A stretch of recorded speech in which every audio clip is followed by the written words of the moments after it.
حقیقت پلس کے معزز دوستو السلام علیکم۔ محمد شامی کے سری لنکا کے خلاف نہ کھیلنے کی وجہ بی جے پی تھی، پاکستانی کرکٹ ایکسپرٹ کا دعویٰ۔ بی جے پی کا کسی بھی مسلمان کو ترقی کے مواقع نہ دیے جانے کی باتیں کرنا شامی کو ٹیم سے ڈراپ کرنے کا باعث بنا شعیب علوی۔ مزید ڈسکس کرنے سے پہلے آپ سے گزارش ہے چینل کو سبسکرائب کر کے بیل کے نشان کو دبا دیجیے اور اس ویڈیو کو لائک کیجیے۔ بھارت نے ورلڈ کپ 2019 میں اپنے آخری لیگ میچ میں سری لنکا کو 7 وکٹوں سے شکست دے کر پوائنٹس ٹیبل پر پہلی پوزیشن اپنے نام کی۔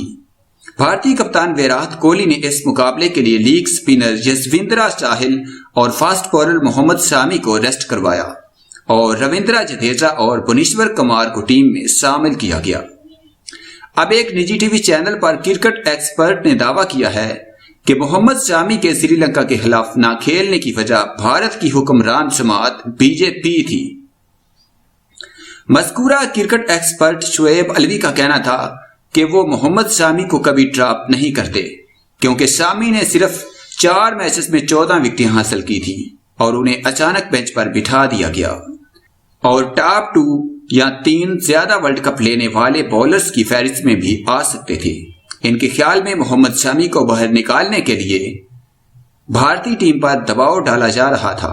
ان کے خیال میں بی جے پی کی جانب سے کسی بھی مسلمان کو ترقی کے مواقع نہ دیے جانے کی باتیں کرنا بھی شامی کو ٹیم سے ڈراپ کرنے کا باعث بنا۔